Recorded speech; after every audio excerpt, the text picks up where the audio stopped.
About 8% of the world's population is addicted to In the UK, 1 in 10 teenagers feels like they are addicted to According to this data, 8% of children aged between 8 years old and 14 have viewed. That is insane. Because when I think back to the first time I watched, how old was I? It wasn't until secondary school, I think. But early secondary school. Oh my God, nah, tell a lie, tell a lie, tell a lie. I first watched at a very, very young age. I'm just remembering it now. I've just unlocked a new memory. There was this like 4 or 6 hour video. I'm sure all of you will know exactly what I'm talking about. That was on YouTube. It was like an educational documentary that was on YouTube, yeah? And it literally, they had a camera in the, they had a like it was 2 people having, bro. It was a full documentary. It's crazy. It's insane. I need to find it. I don't think I'll be able to find it, but now what's crazy is the kids are gonna probably have seen Bonnie Blue with 1,000 Men. That's gonna be the first thing they see. Whereas for my generation, it was this 6 hour like documentary thing that was on YouTube. And God, I must have been like in year 3 when I watched that, like, or year 4, very young. And I remember watching it. When I would watch it at that age, like I didn't understand what was going on, but I just wanted to keep watching it. I just couldn't stop watching it. And this was when YouTube was less, they had less restrictions, you know? But there was one fetish that I had, yeah? I say this, I don't have it anymore. I mean, maybe I do, who cares, bro? We're open on this channel, I don't give a f, bro. But you could see videos of women doing it on YouTube, yeah? Any guesses in the comments below as to what I'm talking about? Oh, and by the way, guys, this Amazon thing in the background, you may have noticed. Can I grab it? I can grab it. Yeah, you guys may have noticed that. I found it outside my offices today. You know, nobody took it, and I just thought, hey, like, welcome. This is just gonna be a new backdrop. It says property of Amazon. Amazon, if you want this, you can come grab this anytime you want, anytime. But I must have been in like year 4 or 5 or something when I watched this video of what I liked happening. But at that age, I didn't know what was. I didn't understand any of it. I just liked watching it, you know what I mean? But I was innocent, and I remember I must have been in like year 5 or something, and I was in the Apple store. I don't think the one in Brent Cross existed then. I wish I could remember which Apple store I was in, but I was in the Apple store, yeah? I forget who with. But when you're young, the Apple store was fun. You can use the computers, oh my God. So on the computer, I go on YouTube and I start playing this video. This video that I watched, it would make me feel good. Not the 6 hour documentary, not that. This little fetish that I used to have. Yeah, and the Apple employee looks, I'm thinking it's normal to watch this. I'm thinking, oh, everyone else wants to watch this, yeah? Bro, the Apple employee just looks at it, starts dying. Like, he starts crying, bro. Creasing. Like, you can't watch that in here, bro. He's like, you can't watch that in here, bro. And I'll tell you this, yeah, I'll tell you this. Because I'm me even saying this before we get into this video, guys, it's actually unlocked memories that I forgot I had. I had a YouTube account, yeah? And back then, like, obviously your YouTube comments and stuff, like, and what you're watching on YouTube, your history, it could be public. We're talking back when I was in primary school, like year 5, around this time, yeah? I used to watch a bunch of these videos, yeah? A bunch of these videos. And I used to comment things under them. I used to comment things under these videos. I swear at this age, I did not know what was. I just enjoyed watching the videos. Bro, long story short, like, bro, there's this girl in my primary school that I just had beef with on BBM. Like, we had beef on BBM. Like, we just said some mean things to each other on BBM. She screen munched it, if you remember screen munch, and she showed like one of the assistant head teachers. Cool. He was like the head of IT and that back then, yeah? I remember his name, Asian man. I remember his name. I think he's Singaporean. Let me actually Google his name and see how he's doing. I'm scrolling here. I'm not going to show you guys, but I can see some very, very familiar names here. I can't believe this teacher's still here. This is my teacher in year 2, bro. But in this lunchtime supervisors, I cannot believe this woman's still here. Like, she's got to be like nearly, like, good for her that she's still alive, bro, because she was an old woman when I was in primary school, bro. She was this dinner lady, yeah? Not a dinner lady. She was like the lunchtime supervisor. Like, that's all she would do. She would supervise us playing at lunchtime, you know, make sure we're in the canteen, etc. Broski, like, when I tell you this woman was miserable, bro, she made our lives terrible. Like, you would have to wait to play on the football pitch. Like, every class would get their turn, yeah? Bro, your turn would happen like once a month or something like that. You know what I mean? You'd have to wait so long to play football. And even if you're cool with everybody else in the other classes, yeah, they wouldn't let you play on their day if you weren't a part of the class. It was so stupid looking back. So one of us had a brilliant idea because we used to bring tennis balls in to play pat ball, yeah? We used to bring in tennis balls to play pat ball. One day, a Polish Donny called Dennis, he said, you know, and I'm saying his name because, bro, there's no way he's gonna, if he's watching this video, I'll be shocked. He just said, yo, screw it, like, let's just play football with the tennis ball instead of waiting to play football. You know what I mean? And I remember the football teams we supported. Everyone in my school supported Chelsea, bro. I was the only Tottenham fan as a youth. Only, to this day, there's more Tottenham fans I see, but back then, like, bro, I was isolated. Like, nobody supported Tottenham. Even in my secondary, like, nobody supported Tottenham, bro. That's why when Tottenham won the Europa League, bare old friends of mine, old acquaintances, like, they messaged me to congratulate because they know I've been there from when we was knee height, bro. Man was wearing my Tottenham shit. But we start playing, you know, football with the tennis ball and we're having a blast, you know, we're having a great time. And then she was just watching us for a few days. And then she said, yeah, you're not allowed to play football anymore. You have to use your hands. Like, she would tell us we weren't allowed to kick the ball around. Like, we had to use our hands. So we'd play football and then someone would be out on lookout to see when she'd come. And if she came, like, we'd pick up the ball, act like we're playing with our hands. That didn't last for too long. So we had to start playing handball. It got a bit dead, but we would still find a way. Then we found match attacks, bro. Match attacks, like, was gassed, you know what I mean? Like, I remember this. My mother used to take me to this Jewish school every Saturday to do this thing called sports coach, innit? You know what I mean? Because I was fat as a youth, bro. For those of you, I was on Mend, you know. Does anyone here know Mend? Was anyone here referred to Mend? M-E-N-D, bro. It's where you get sent if you are an overweight child, yeah? I swear that I'm unlocking all these memories, guys. I'm sorry I'm waffling, bro, but this is memories being unlocked for man right now. So pretty much, there was this Saturday thing in a Jewish school called sports coach, yeah? Where you just go there, play sports. It was fun. It was a great time. I loved it. And because I went to Mend, I got a discount to go there. My mum got a discount because Mend collaborate with them. So it's to get us in shape, get us fit, yeah? If you know Mend, you was really a fat kid back in the day. I know bare people probably don't know about Mend. But yeah, I mentioned that because after sports coach every Saturday, me and my mum would go to Morrison's. And what I used to do is I used to go and grab, like, bro, I'm talking like maybe 20, 25 packs of match attacks at my peak. But at first I'd grab like 5 or 6. And then when my mum wasn't looking, I'd slip it in my or sometimes I'd hide it in her bag, you know, I'd hide it wherever I could hide it, where I knew she wouldn't find it. And then when we got out of the place, I'd grab it myself, you know, I'd take it and just keep the card. So I had match attacks in abundance, bro. This chop was running every Saturday for God knows how long. All I needed was the album. It's just the album. I had to beg her to buy it for me once, but I had every match attacks, you know what I mean? And a few of my other boys in primary school, we're talking primary school, like a few of my friends in primary school, they had match attacks as well. And we were trading match attacks, you know what I mean? And we'd play match attacks and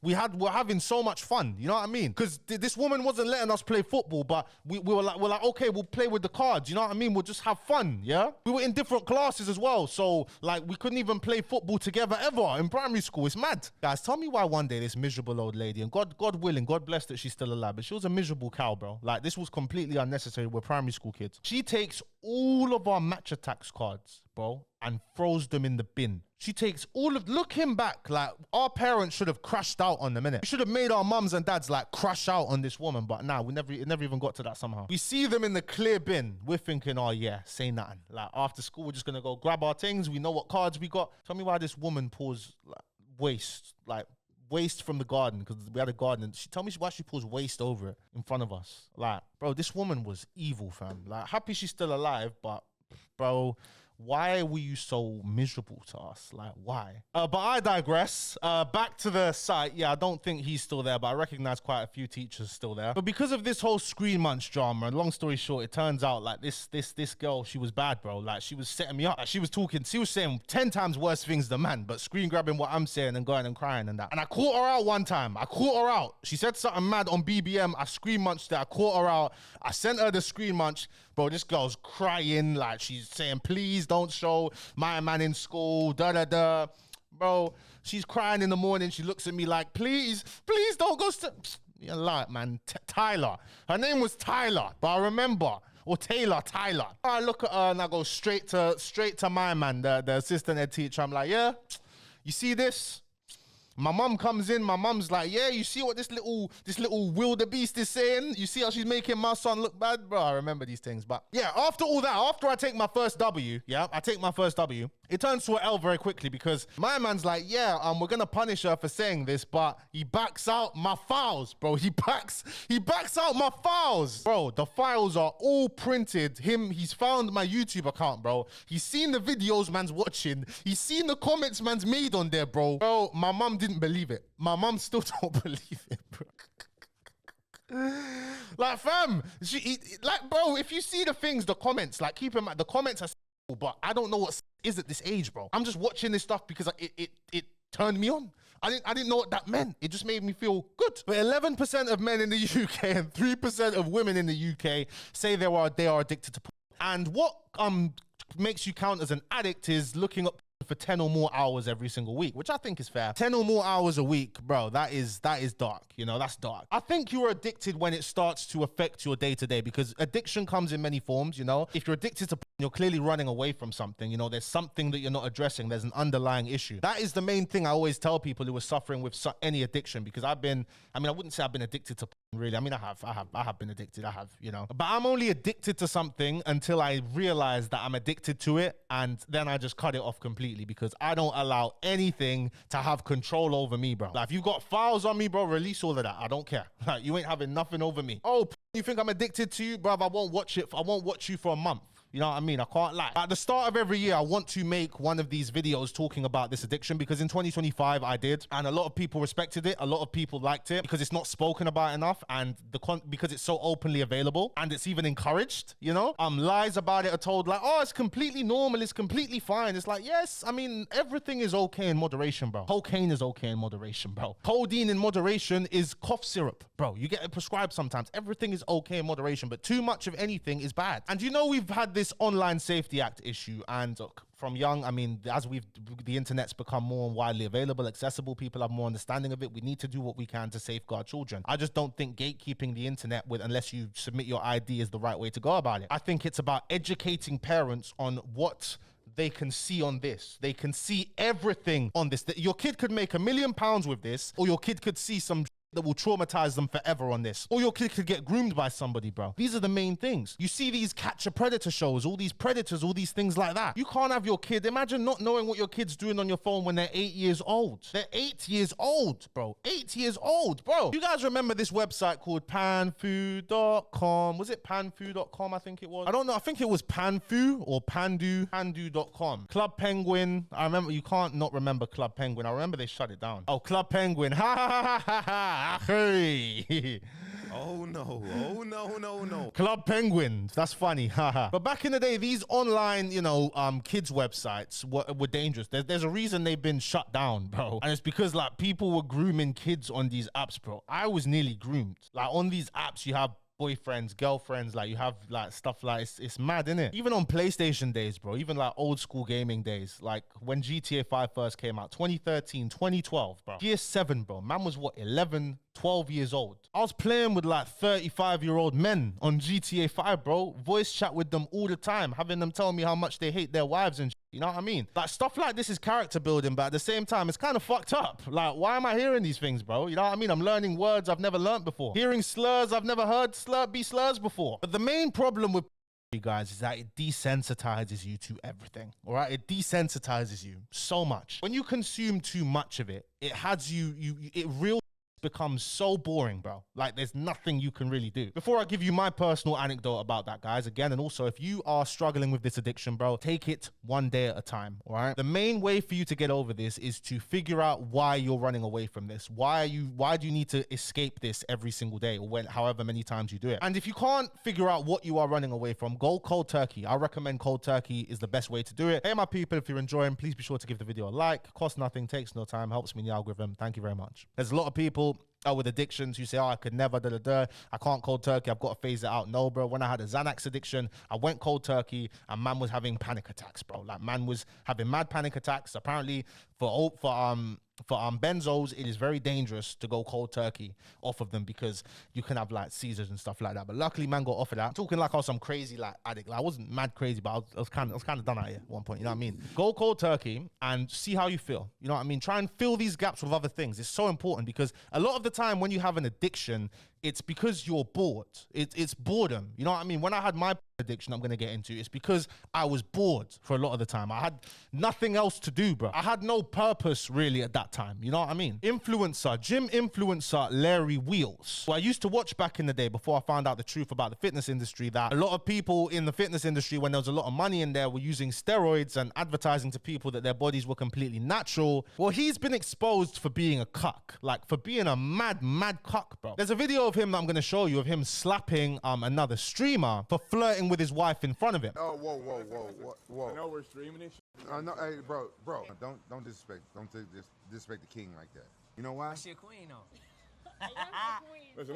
Whoa. I know we're streaming. You gotta chill. We got chill. I know we streaming, nigga. She a You drunk. queen though. Hey, handle your liquor, nigga. I know we streaming, but handle your shit. His Come wife on. up for grabs. Hey, he's been mad She's disrespectful. smiling, she Hey, laughing. did you like get that? This. We doing with the hands. Listen. You ready for 200? Get it? Oh! Crazy.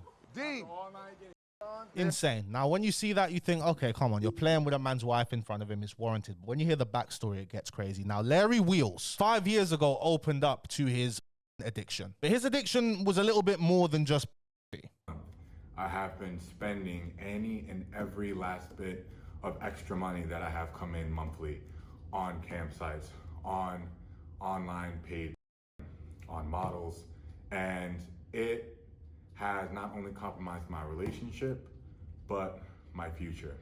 Now, a man like Larry Wheels is, I think my brother, I mean, I pray the best for the brother, but this guy's 31. Like, I think he might be too far gone. Because he was also addicted to steroids. He was one of the fitness influencers that was taking a bunch of steroids. That's why he's so big. And when you take a lot of steroids, you cannot properly. Like, it messes up your libido, it messes up everything, and you're just angry all the time. You get roid rage, etc. But my man said he was going broke off of sending money to these cam girls, which is like, okay, it's like you've hit a low point, you know what I mean? I'm unable to, I can't be bothered to find all of it, guys, you know, but there's clips, obviously, bare people are talking about Larry. But the messages got leaked of him basically talking to his girlfriend, asking her to sleep with other men while it stays closed on his end. Like, you sleeping with another girl, I would just hate it. Like, this is and the thing is with the messages, is his girlfriend is like not open to it. She's like, oh, I don't really know if I want to do this. Like, I don't want you sleeping with other women. And he says, that's fine. I'm not going to sleep with any other women. I just want you to sleep with other men because it does something for me. And then she doesn't want to do it, bro. And he's insisting. And then she eventually starts doing it. He asked for videos of it and stuff like that. And it's just like, this brother's too far gone, man. And I pray that he's able to see the light. You know what I mean? But it takes a lot of work to overcome addiction. That's one thing, bro. Like, if you are addicted to something, not just talking about pornography or anything like that, any addiction you have, just know the road to recovery is not easy. And it's just going to keep getting harder and harder and harder until you get there, bro. Until you've changed yourself, until you've found your new mojo. You know what I mean? And then once you overcome that addiction, you look for other things that you might have been addicted to. Would you guys believe me if I told you I have not done SNUS in 2026? Would you believe me if I told you that? Because I haven't. You may notice the towers stayed the same, but I haven't bought a new velo in 2026. I've not done any velo in 2026. I used to spend like £250 a month on SNUS, maybe even more than that. New tub, I'd get a new tub every day, minimum every day, a new tub I'd get through. And I just stopped doing it. And has it done much for me? Not really. Do I crave the feeling of doing it again? Nah, I don't. It was just something I used to do when I was bored, because I'd always say to you guys, you have to sit down and think, okay, why am I addicted to this? What am I running away from? And looking back with the SNUS, I don't know what I was running away from. I don't know if I was running away from anything. I don't miss the feeling. It started making me feel kind of like SNUS was a very hit or miss type of substance. You know, it is a hit or miss thing, especially when you're drunk. You know, when you're drunk, cigarettes hit. Whenever I'm drunk, I want a cigarette. I don't care. I don't smoke cigarettes on a day-to-day ever, really. But when I'm drunk, bro, pass me a cigarette. Doing SNUS when you're drunk is a gamble. It's a coin flip. Either it's gonna be the best feeling ever, or you're gonna whitey, you're gonna vomit, bro. One of the two. But just look at something you can't go without and just try and go without it. And if you struggle to go without it, persevere through not being able to have it, and you might unlock a new version of yourself. You know, I didn't think there would be a version of myself that isn't doing SNUS every second of the day for years. And we're nearly at the end of the month. I'm nearly 2 months into not doing any SNUS. Like, it's insane. I'm very proud of myself. Like, but in this day and age in the UK, most people watch for the first time at age 12. And when you see it at that young an age, it becomes normalized, and it's easy for addiction to be disguised as it's completely normal, which is not okay. One of the darkest times in my life, when I was going through some legal troubles, I wasn't in a good place, or I really wasn't in a good place. I had a girlfriend at the time. She was living with me. She was staying at mine. It wasn't really she had an argument with her mom, and that, boom, next thing you know, she's living with me. I didn't really want her there. I didn't really like this girl too much, innit? But I was in a relationship with her that I was kind of trying to get out of, you know what I'm saying? It's dark I say that, but that's, you know what I mean? That was years ago, you know? Because I was going through such a stressful situation, I was addicted. It was like my escape. You know, smoking was my escape. was my escape. I was at a point in time with weed, or hash weed like that. I was smoking weed like as soon as I woke up. You know what I mean? That's how in a bad place I was. But there'd be a lot of times where she was in the mood to have sex and I just would get annoyed. I just had no desire to have sex with her at all. I'd say like, let's just watch. You know what I mean? Like, I'll just thing while I'm playing with your breasts or something, you know? Because I was so deep in the rabbit hole, bro, that like even normal porn wouldn't do anything for me, bro. And you end up on these obscure websites. You know, it's a very dark place when you're on these obscure websites, bro. And quite a few of these obscure websites are now becoming mainstream websites, which I'm finding crazy. But it was dark, fam. It was dark. It was dark. It was a dark time. But yeah, it was a dark place. But it wasn't mainly about the consumption. It's never really about the, you know, it's just addiction in itself begins to affect other areas of your life, no matter what it is. And it's important to realize, yo, it's not just a thing. It's I'm addicted to something, and you handle addiction the same way. Figure out what it is you're running from, work on it, get used to living without it. Because like, I know we hear this all the time, bro, but our grandfathers, our fathers, bro, they did not have access to seeing this many women so quickly, bro, and it desensitizes you from it. It desensitizes you, and in a way, it demotivates you from thinking you even need to socialize naturally, bro, because you're just like, fam, I'm just able to rub one out, fam, it's calm. Like, that tells your brain things, etc., guys. It's dark, and if you are really addicted to it, bro, I urge you, like, work on it, bro, work on it. But let me know in the comments below if you're somebody who can consume and is okay. You know, it's okay to consume it here and there in moderation, but I'm talking if you consume it for more than 10 hours a week, do you consider yourself a functioning guy? Like, a friend of my cousin's who's been in a long-term relationship for like 7 years, he even went through a period of time where he was mad addicted to, like, and it was affecting his life with his girl, was affecting their life. And that's what it does affect your life, because once normal porn's not doing it for you and your girl's a human being, like, she can only do so many things, yeah, it gets crazy. And then you find yourself just having where you're not, like, it's just a slippery slope. It gets worse and worse, and those are the consequences of the addiction. Chung Lee, what do you guys think about this? Chung Lee says is banned in China. Is it really? Yeah, Chung Lee says it has a negative effect on society, but in China, people do get it on the black market if they really need to get it, but it's not something seen as so casual. Like, in China, 12-year-olds would not have seen things like that. That is crazy. Oh my God. And also, being sexualized from such a young age, it's just not good, bro. It's just not good. You, like, why is it starting so early? Like, just wait, give it time, man. I don't know. Peace and love to every single one of you guys watching. Thank you. I hope you overcome your addiction if you are going through it.